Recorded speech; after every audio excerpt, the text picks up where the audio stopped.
Now that we got the housekeeping out of the way, I'd like to officially welcome you all to today's Monash Sport webinar, Successfully Returning to Exercise. Again, my name is Cameron, and I'm going to be the host for today's session.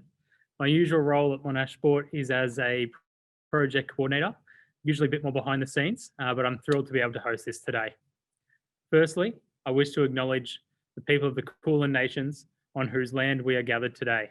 I pay my respects to their elders, past, present, and emerging. Now I'll introduce you to our three expert panelists who have joined us to unpack today's topic. Adam Howes is our Health and Fitness Clayton team leader at Monash Sport.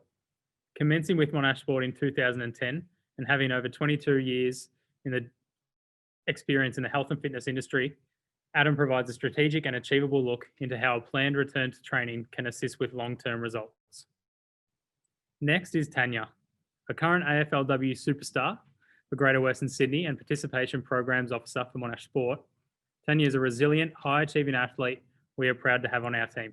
Drafted to the Giants in 2017, Tanya has recently spent 2 weeks in hotel quarantine after flying from Melbourne to Sydney to begin her pre-season training for the 2021 season.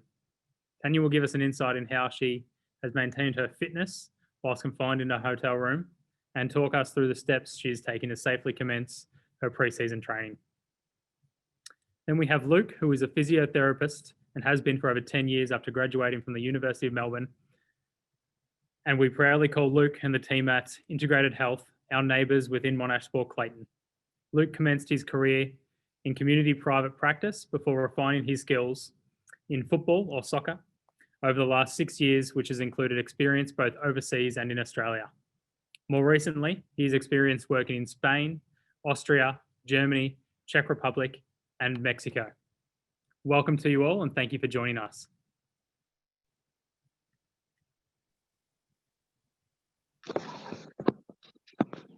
Hey guys. Tanya, I'd like to start with you, if you don't mind. No problem. Melbourne, after an extensive lockdown, to say the least, to then enter a 2-week hotel quarantine after you arrived in Sydney. How did you manage getting through your fitness routine in this time, and how did the club support you through that? Yeah, no, well, firstly, I think it's definitely a resilience tester going from Melbourne's 6-month lockdown into 2 weeks of hotel quarantine. So that's prepared me quite well for, what's to come in the pre-season. But I was really lucky that the club had supported us by sending in some cardio equipment. So we got a spin bike and a couple of weights, so a couple of dumbbells, kettlebell, weighted vest. But yeah, I think the most important thing that really helped was that our strength and conditioning coordinator had set up a program throughout the 2 weeks. So definitely gave me some routine and something to focus on. And I found definitely mentally as well as physically, it was probably how I got through the 2 weeks, because time passed quite quickly when you're exercising and you're enjoying it. So that's definitely how I got through. I'm sure you're probably relieved to see the end of the bike though. Oh, I'm absolutely relieved to see the end of the bike. I'm not someone who enjoys running at the best of times. I like the feeling you get after, but it definitely makes you appreciate, when you can't do something, and I definitely missed running during that 2 weeks time. Yeah, sure. And now that your pre-season started, I believe, how was your first session back? Correct, yeah. So Monday we started with the 2K time trial, but for myself and the other girls who had to quarantine, we didn't have to actually do the trial as per se. We did a 2-kilometre flush run, which is a really good way of just getting us back into it, because it was essentially our first or second run back from being in quarantine. So that's all that we had programmed for the first night as a club, which is a really good way to ease into it. And then we had our first official training last night. So I've woken up today, the body's definitely felt the change of direction and running around and kicking. I said that's probably the biggest thing that the guys up in Sydney don't kind of understand, is that in Melbourne we've only had one other person to kick with, if that. So running around with the group last night was, it was amazing to run around with teammates, but my body is definitely telling me that I haven't done it in a while. So yeah. It's a very different fitness, isn't it? Yeah. Yeah. Now, Luke, before I get you to dive into some statistics for me, Yeah. can you tell us about what you do as a physiotherapist and how you help people?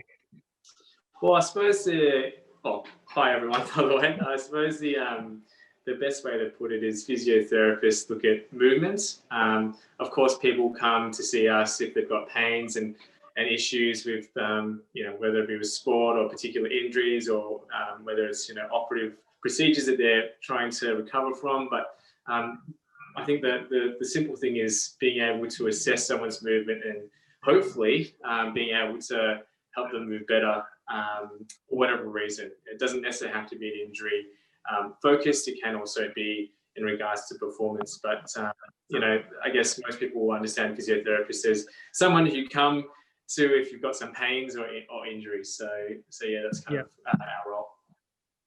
Yeah, great to hear.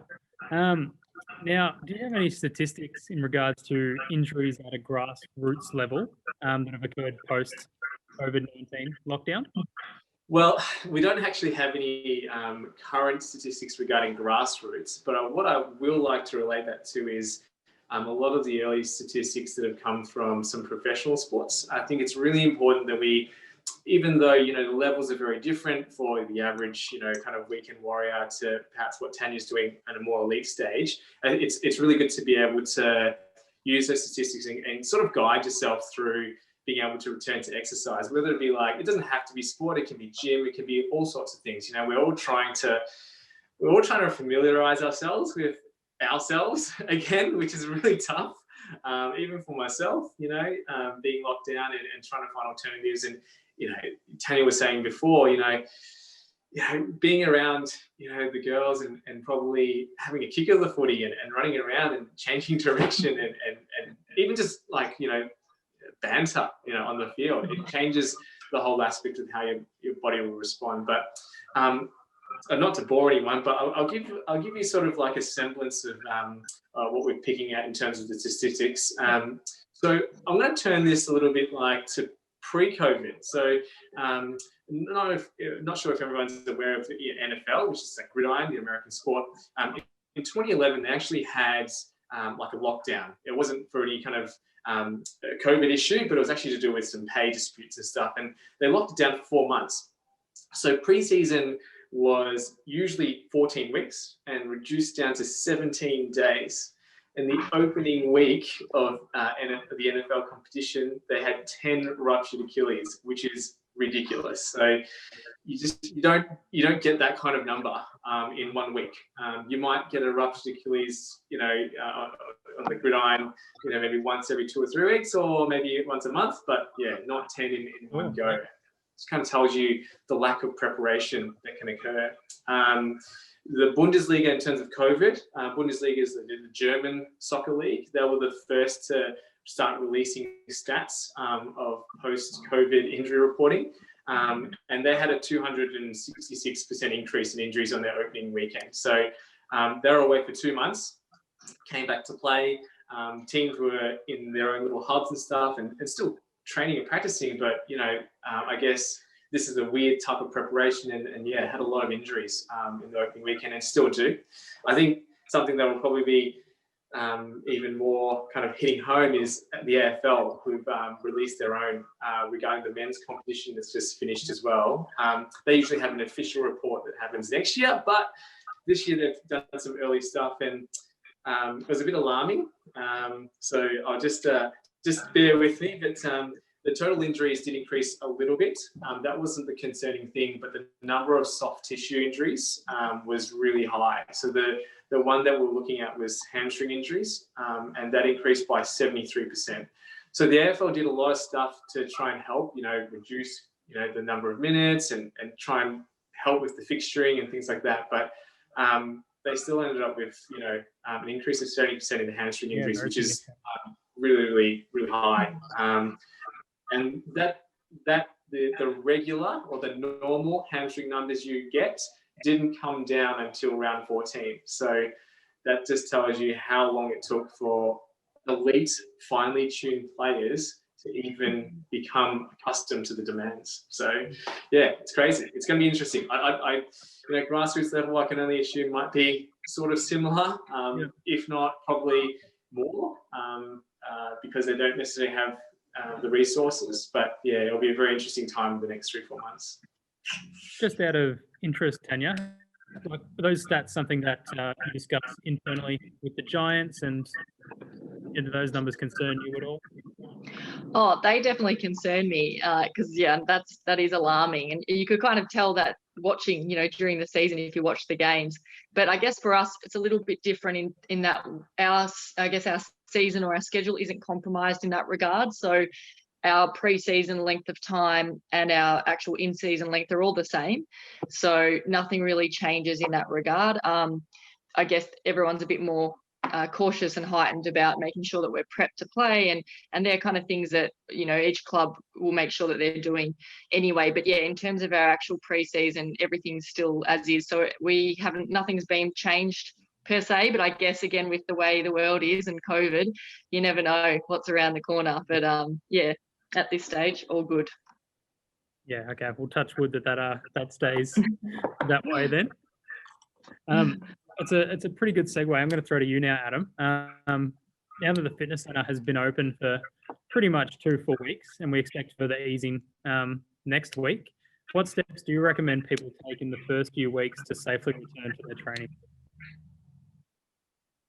Yeah, it's a good question. I think the first step that people need to take is really understanding that gyms are actually safe environments to return to. There's been a bit of talk that gyms aren't safe and that they're considered hotspots in some areas, which just actually isn't true. The data shows that that's not the case.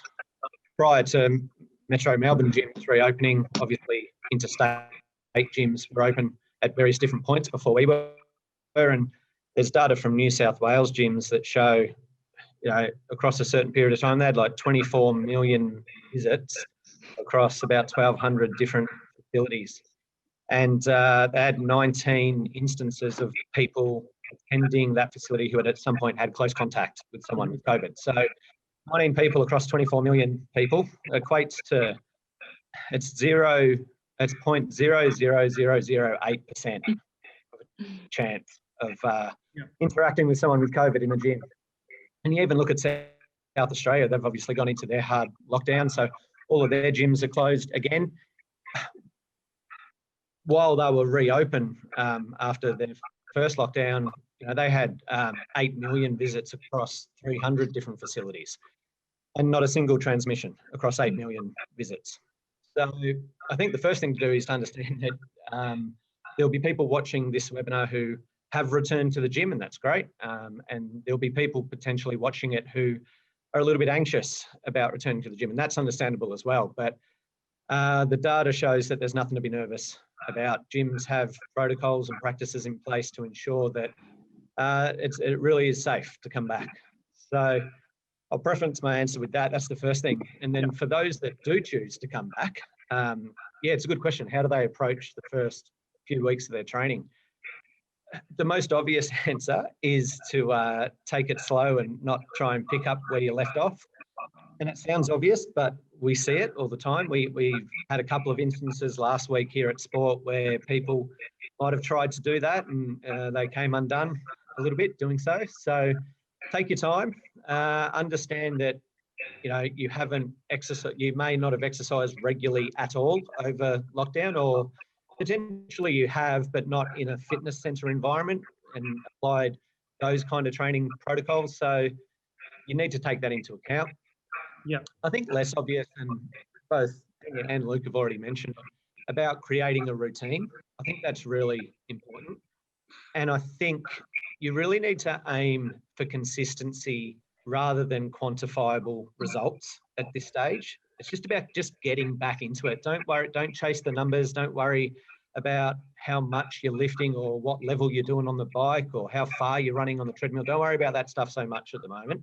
Just focus on reintroducing regular activity back into your lifestyle, because for some people they might not have done that for a few months.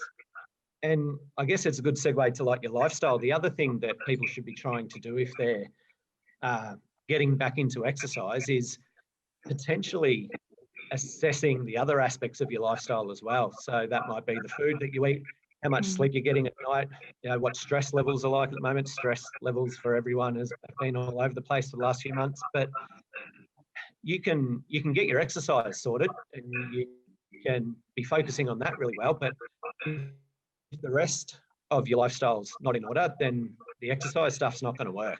You need to be getting your sleep. You need to be eating well. You need to have your stress levels under control. So without assessing and managing those aspects of your lifestyle, the exercise stuff's not going to yield the results that you want. Yeah. And I guess the other thing that people can do at this stage is it's probably a really good time, especially if you're returning to the gym for the first time in months, to really reassess why you're exercising and assess what you're actually wanting to get out of your training. In that, is the training you're doing actually going to meet your goals, or are you just exercising for exercise's sake? And there's nothing totally wrong with doing that either, but it's a really good time now to take stock and go, well, hang on, what I did in the past and how I approached my training in the past may not necessarily need to be how I approach it this time round. For some people, the break in routine that they've been forced into due to lockdown and the fact that they can't do their normal exercise routine within a gym environment, and they've had to become a bit more inventive with their exercise or deviate a bit and try some different things that they've normally not had to do, it could actually be a blessing in disguise for a lot of people.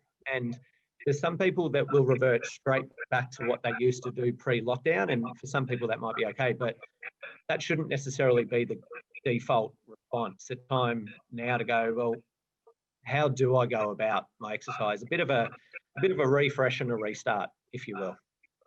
I suppose sorry, Adam, to add to that point as well, you're talking about this is a really good time to just, refresh and restart. Oh, sorry, I just closed this. But also just because I think it's just enjoying the environment that you're in. Again, just to reiterate, Tanya's point about being able to kick a footy again, it would be much the same as in the fitness center. Just enjoying the space. I think sometimes pre-COVID, we're all rushed and very busy, and we want to exercise in a short amount of time so we can do our thing, get our results, and be on our way. But I think it's also a really great time to just, not just walk into the gym, but walk into the gym, look at your surroundings, and be just like enjoy the settings of, I guess, being able to, explore movement and different exercises, perhaps, even if re-exploring your own exercises, taking your time and just, soaking it up a little bit. I think that'll also help psychologically for people, as opposed to going, I have to get back to where I was 6-7 months ago and do all those things and look really good and whatever it may be their goals are. So I think that's another point too. Yeah, it's a really good point. And Monash sport gyms have always been real social hubs and real social gyms.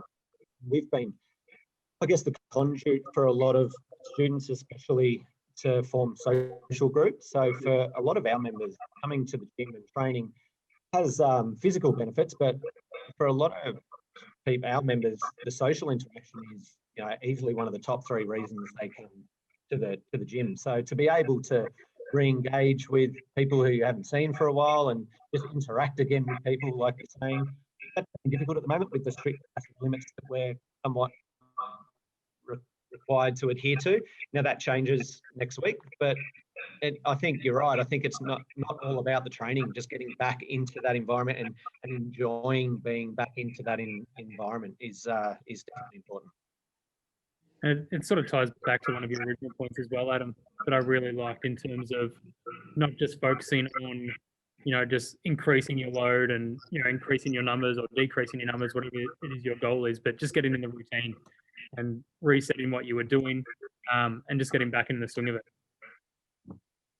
Yeah, look, absolutely. And yeah, there's no rush. I mean, If you really enjoy exercise and you're serious about incorporating exercise into your life and you take your training seriously, which, you know, everyone who joins a gym, you'd like to say they do, you need to understand that this is a lifestyle choice. It hasn't got an end date as such.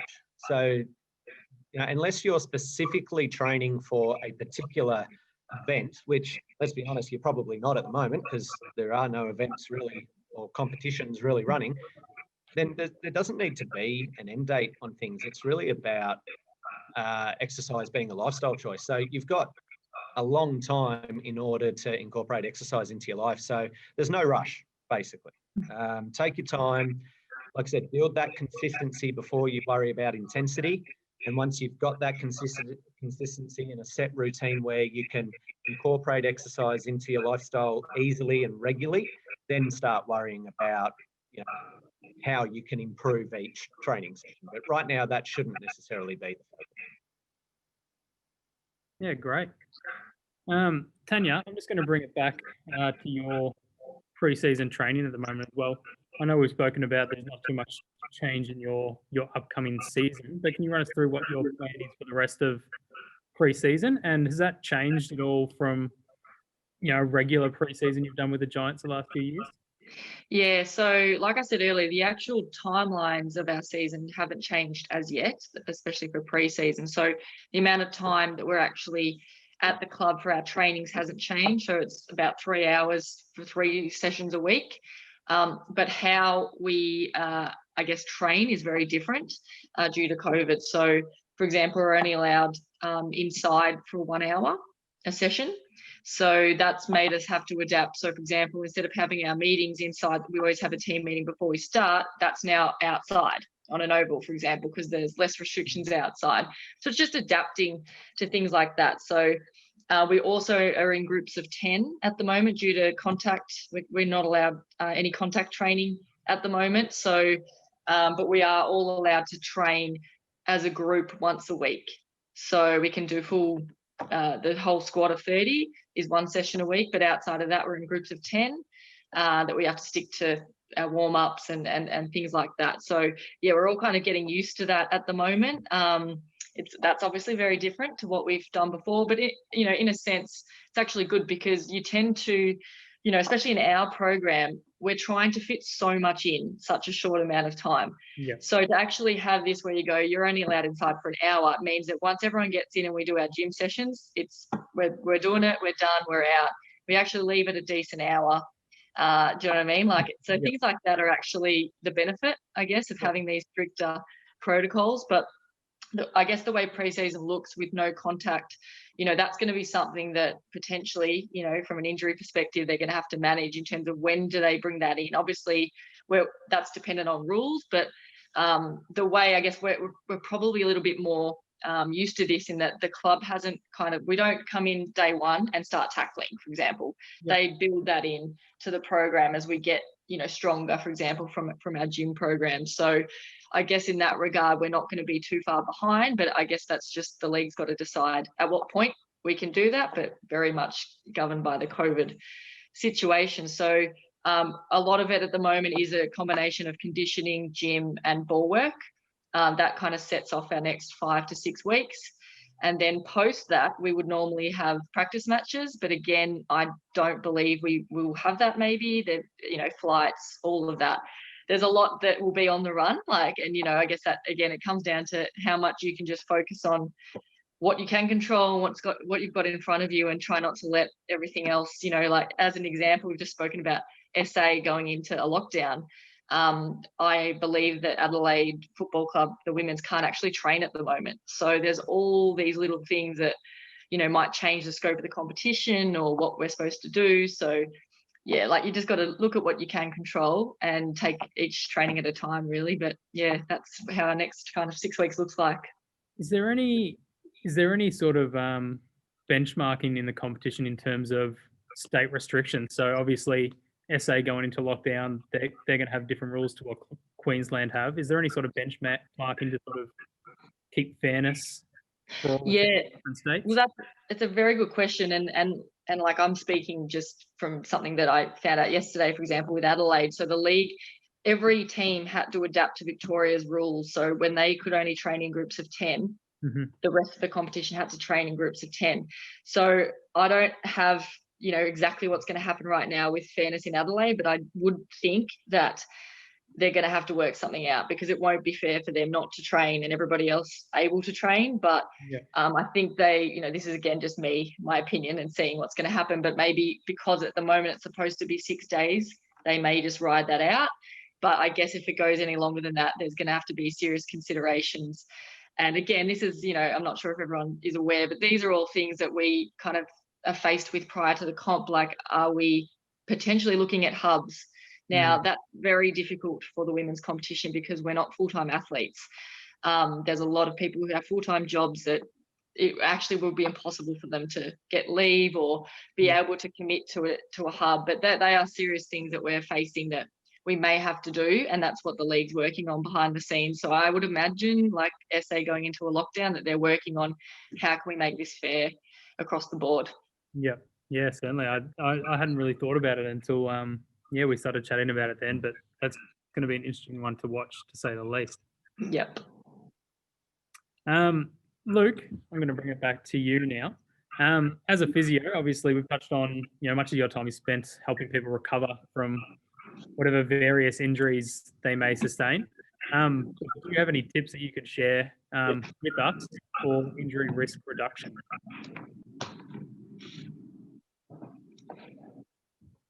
Yeah, that's it's $1 million question. If only we could just get rid of injuries altogether.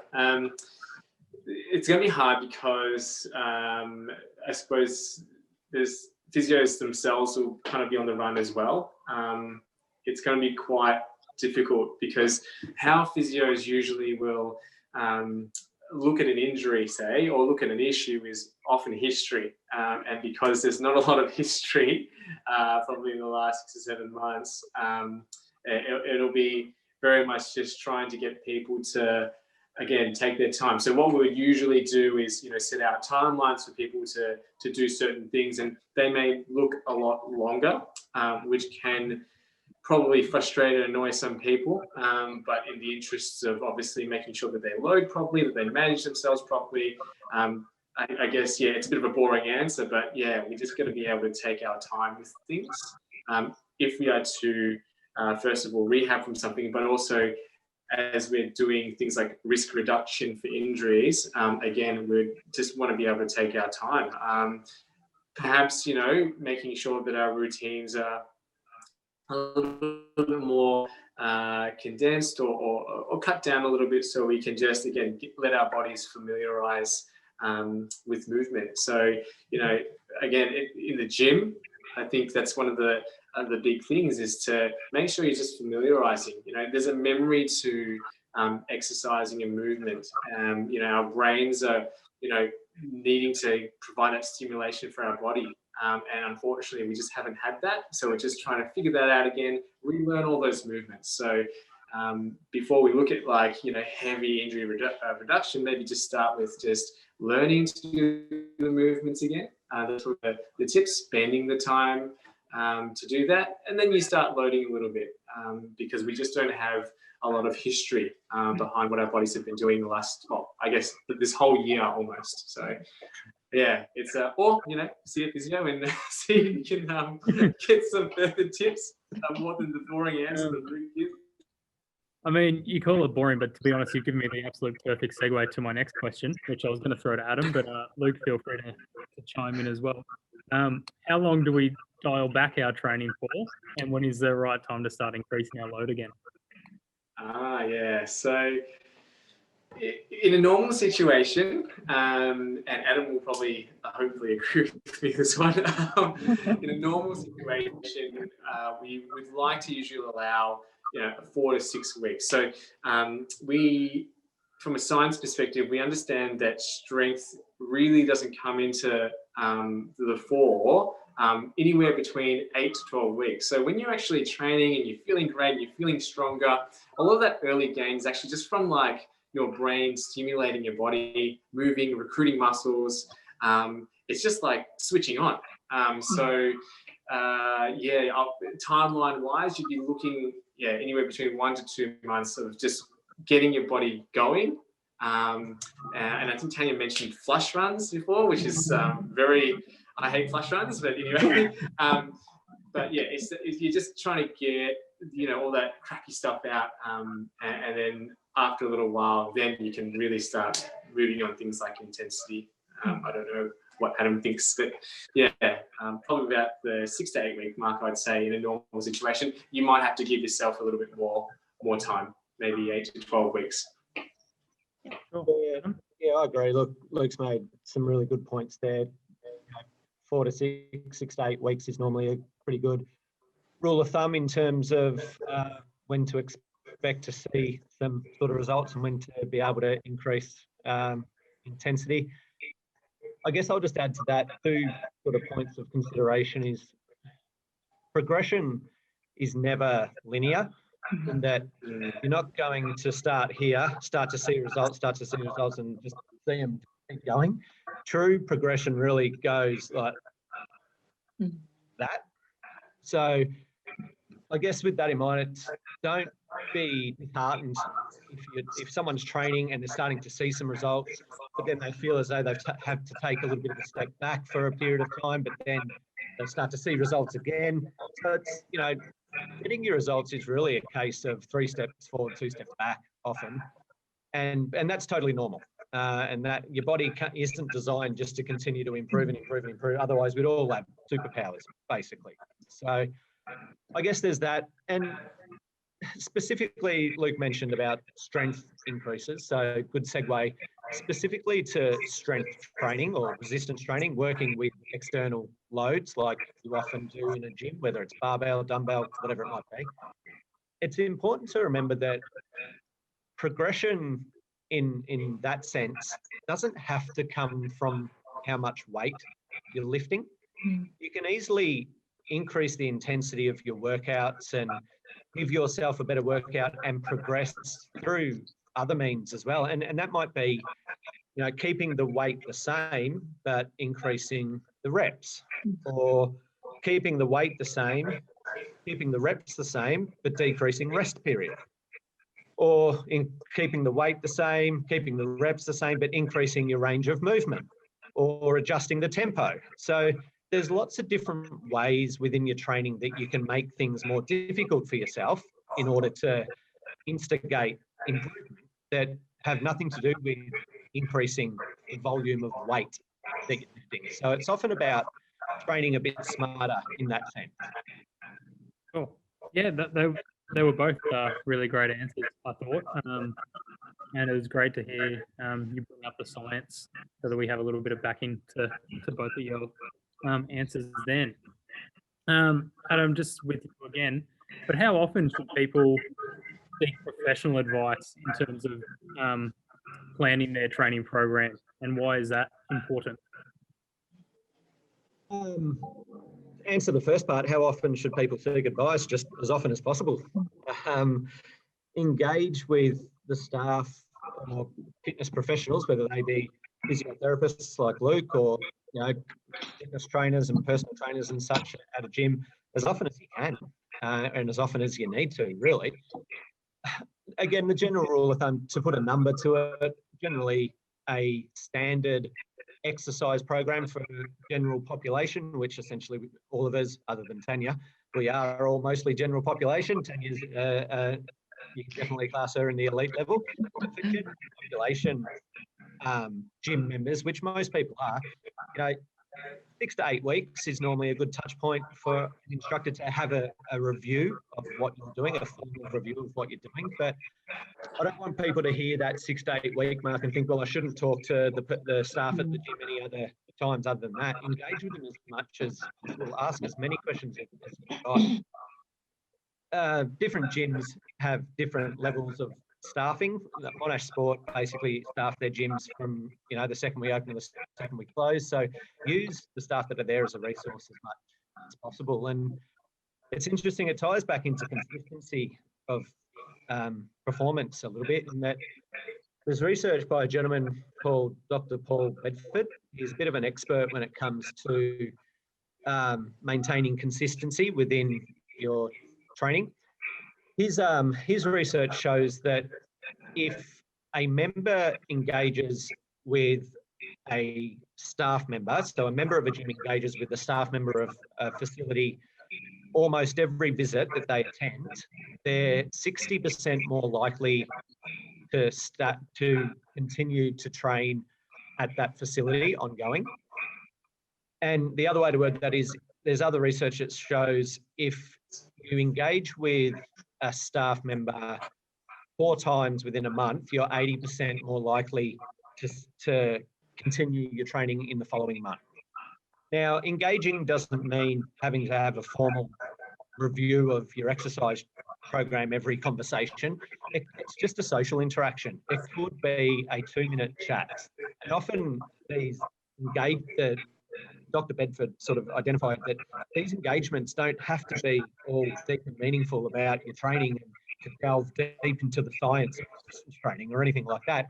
It can be simple touch points and building networks and relationships within the gym to help make that environment comfortable and welcoming for you. And staff will obviously do what they can to make that happen as well. But members, make an effort to engage with the staff in order to get the help that they need. You'll see results from it. You'll see consistency arise from that, and from consistency, the next step after consistency is results. Yeah, that's fantastic. Great response. I've got a similar question for you now, Luke. And this is a question I've probably asked myself a couple of times as well. When should we seek help from a physio if aches and pains seem to be lasting too long? When? Yeah, that's really, I mean, if I was to categorize things in conditions, it varies a lot. I think it will be down to the individual, but if you're really feeling unsure at any point, I think even just seeking that reassurance is probably a good idea. Even if it doesn't end up being anything significant, I think just gaining that reassurance and knowing that, okay, this is potentially a normal pain or a normal discomfort that it can be, easily or not easily, but, can resolve with a bit of, smart training, or is this actually a significant injury? I mean, again, people are not going to understand aches and pains well for a few months because they've been away. The conditioning that you get from really consistent training also helps you recover well, but also respond well. I know Tanya was saying, a bit sore today when she had to run around with a few other people and kick, and that's normal. But, for the average person, they may not understand those things. But it could also be a great opportunity to ask further questions. Okay, we might be trying to address an ache or pain that you're having now, but further down the line, what would that mean when you do train well? When you do get that consistency, when you are, able to, lift your intensity and stuff like that, and just understand those things. I think physiotherapists are not just here to, treat and, design and develop rehab programs. Education, like Adam was saying, is so important to be able to gain on a consistent basis, and it just alleviates a lot of anxiety around doing exercise. I mean, we have people that often come into the clinic and say things like, "I'm doing the wrong exercise," or "This exercise is bad," like it's just bad, But in our heads as physios anyway, there's no bad exercise. It's how you do it, how consistent are you doing it, and is it something that you can potentially train better with? So there's no bad exercise. It's just a matter of how you are doing it, how you're approaching it. So yeah, anytime essentially, if you need that reassurance. And can I just echo Luke and Adam what they've said about it is so important to listen to your body. Most of us know ourselves quite, if you have been training and you exercise regularly, the pre-COVID, bodies that we used to exercise with, everybody kind of has an idea of what they are capable of. And I think the biggest risk to take is to push through, thinking that you just want to get back to where you were. But if you don't seek that advice, then what's going to happen is you are likely to injure yourself. So it's so important that if you do think you're a bit more sore than you normally are, if you've got any doubt, speak to someone, because that's the whole point of this, is that we want to get everyone back exercising safely before that happens. So I really like what the statistics that Adam brought up before, because even for us, I guess at the elite level, and for myself personally, I can say, like, last night's training for us, the intensity is something that I'm not used to. And, I guess my ego or the pride that I have in myself, I know that I'm fit. I know I've done all the work, but it did not prepare me for the intensity. But if I try and step up to that straight away, I'm going to hurt myself. And so I've got to be able to speak to the people that I need to, so that we're all across where I'm at right now. And that, that could be something that could be disheartening, like Adam said. You've actually just got to go, no, hang on a second. Let's take in everything where we're at, and it's not going to happen overnight. And so it really is important that, if you do need to speak to anybody, you like Adam said, you're likely to, I feel really supported, for example, because I've got a really good relationship with my strength and conditioning coordinator. But bringing it back to just going out for your normal run and everything like that, it's the same across any level, that we just don't want to get to a point where we're pushing through things and we're injuring ourselves. So just echoing what Luke and Adam said, it's really important. Yeah, can I just add to something Luke said, because he makes really good points. I've had many conversations with people within the gym at sport who have say, hey, go, and they said, look, yeah, great, I've got a bit of an injury at the moment, so I've adjusted my training to somewhat work around that injury. And at first you think, well, that's great. That's good that you're not necessarily trying to push through it, which some people do as well. They've tried to make adjustments to account for their injury, which is great. But Luke, more than anyone, would know that often the source of pain isn't the source of the injury. And by that, we mean you could have a sore knee, but it's not your knee that's the problem. It's your lower back or whatever, and because your body is a very complex mechanism and it's all linked. So you might be working, someone might go, my knee, I think I've injured my knee, so I'll work around that and I'll do some other exercises instead. But without knowing it, the other exercises you're doing are actually the ones that are detrimental to the injury. So yeah, it's funny, people say I'm working around it and I'm doing some different exercises. Well, if you've got an injury, the best exercise you can do is walk into a physiotherapist clinic and get it looked at. That's probably the thing you could be doing, because people will think they're working around it and think they're doing the right thing to not make it any worse, but without even realizing it or knowing it, they might be doing the opposite. Yeah, I think, thanks Adam for the endorsement, but the thing about that is that people have to understand that we're not robots. Our bodies are always changing from day to day. We are constantly adapting. So, Adam, you were saying people were, doing different exercises to accommodate for a sore knee. Well, in that moment, you're actually adapting. You're adapting for something else suddenly. And that's not maybe the normal movement that person's been doing, and you adapt further as you keep going to accommodate for that as well. So I think a lot of people, especially people who may come from like backgrounds of like engineering or things like that, because we get a lot of that at the clinic where we talk about force and vectors and all this kind of crazy stuff. But humans are not robots. We are fluid, organic beings that change and adapt to our environment all the time. I mean, when Tan was talking about hubs and stuff, I was just thinking in my head, what happens when you have to fly across Adelaide and suddenly the environments change. Even there's been studies about stadiums and fans and how that changes the player's performance. For example, in the EPL, EPL being the English Premier League, soccer, they're talking about how in certain aspects, playing in front of an empty stadium has changed some of the sprint speeds, the team sprint speeds. So there's not even that motivation. So there's all these varying factors, and we're always adapting. So we have to be conscious of that. I'm not sure what AFLW is doing in regards to crowds, because that's going to be very interesting state to state. And I guess there's not necessarily yet a restriction yet.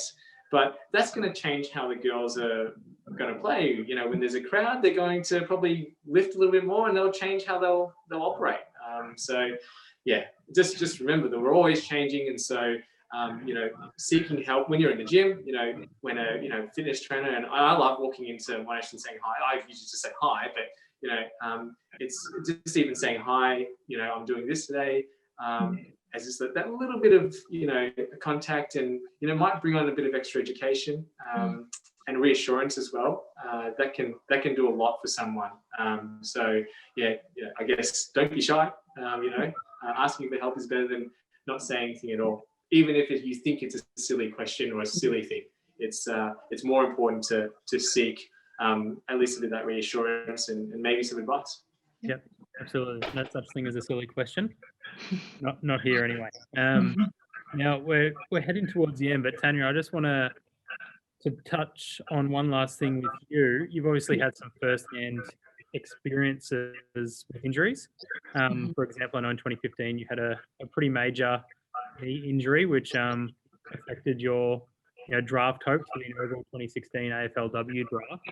Can you sort of touch on a bit about that and your journey to recovery? Yep. Yeah. So I know it's funny. It's part of me feels like it feels like yesterday, but then 2015 is 5 years ago, which is good because touch wood, been up and about ever since. So yeah, at the time, obviously, I was pretty dejected, and it's funny when you think back then. I was at my local community club, Diamond Creek, and there was no. I didn't have the access to a AFL club that I do now, for example, that you'd be looked after. You had to do all my own rehab, things like that. I sought a professional to try and get me back to playing. But my injury, it's funny listening to you think things go off. Adam said it earlier. One of my pieces of advice, I guess, is, and what I learned is that recovery as well isn't linear. For me, it took 18 months before I played my first game after a knee. And traditionally, 12 months can be sometimes earlier from an ACL, which is what I had.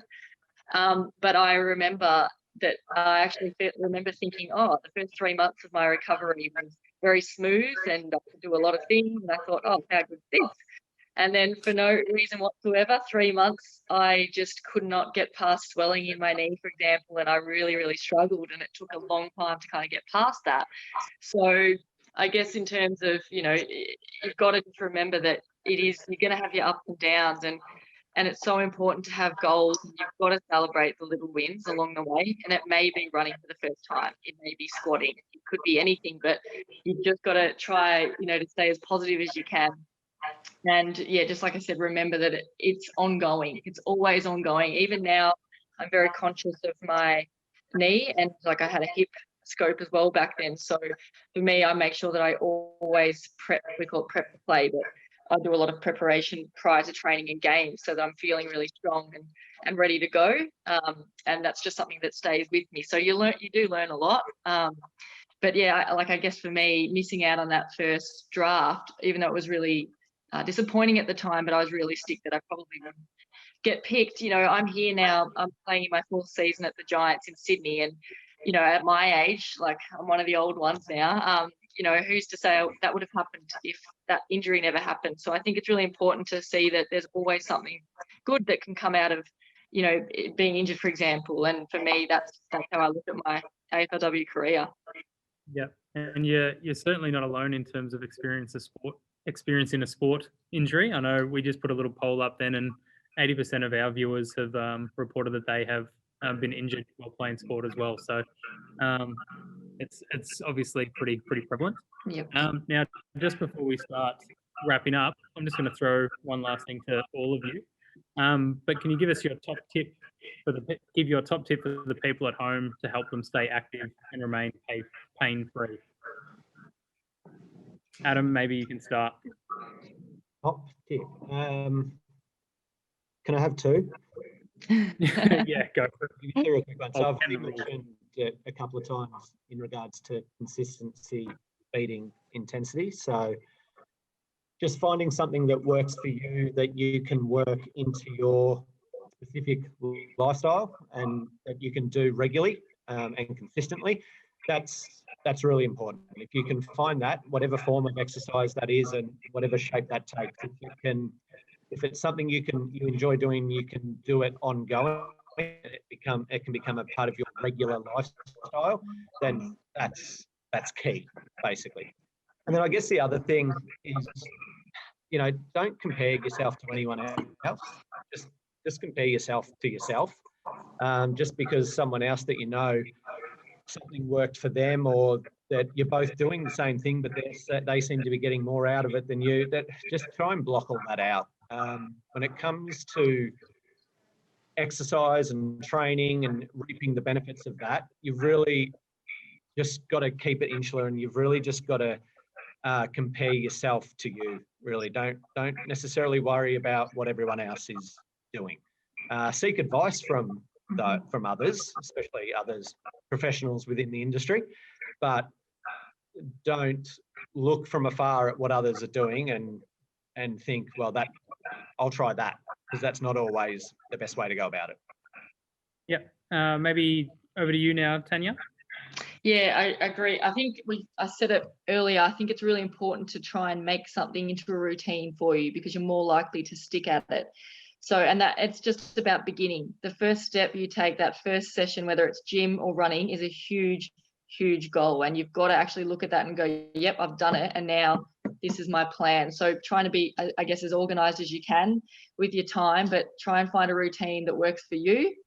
And the more that you do it, the more it'll become a habit, and you'll stick at it that way. But I really like what Adam said as well about comparing yourself to yourself. That's a huge something that I've learned a lot with myself, because, for example, I'm not a sub 8 to sub 7 2-kilometer runner. And that used to really get to me, because I'd work my butt off, for example, but I have to accept that's just not me, but I can still be better than I was yesterday. So that's kind of how I approach when I run, for example, with running. So if anyone, is out there, it's a really good advice that you've just got to compare yourself to yourself, and you get huge personal satisfaction from being better than you were yesterday. So I think they're my two main pieces of advice too. Yeah, love that mindset. Luke, do you want to finish this off? Yeah, I think for me, it's if I was to advise a patient, or even anyone just asking, like you are now, Cam, enjoy process. I think finding something where you are going to enjoy the process. Don't try to enjoy the outcomes. Outcomes are great. Don't get me wrong. When you win a game, or when you get to the gym, you lift heavy, that's amazing. But it's short-lived, because at the end of the day, if that's all you're looking for, you're not going to be able to enjoy it for lifestyle. You're not going to enjoy that for a long period of time. So be able to think about something that you're going to just literally enjoy the process of doing. And I think that's where people will find more success, fulfillment. And even just like, when I notice that people enjoy process, they bring others along with them as well. And I think, especially in a time like this, where we are hopefully going towards, seeing our friends and our family and our gym buddies and our teammates and stuff, more, hopefully, I think enjoying the process is really important, and not worrying too much about outcomes. Even if it was, not COVID, I'd still say let's try and enjoy the process of all the stuff we're doing, and we'll be fine. Yeah, fantastic. All right, well, I think that just about does us here today. I'd like to extend a massive thank you to Adam, Luke, and Tans as well for joining us today. Thank you for your time. I'm sure that our whole audience will gained something from your insights and a lot of useful information from this session. Thank you to everyone who attended today, particularly as we start to move toward a more face-to-face activity being open. Thank you again, Adam, Luke, and Tanya. See you all next time. Thanks, guys. It's been great.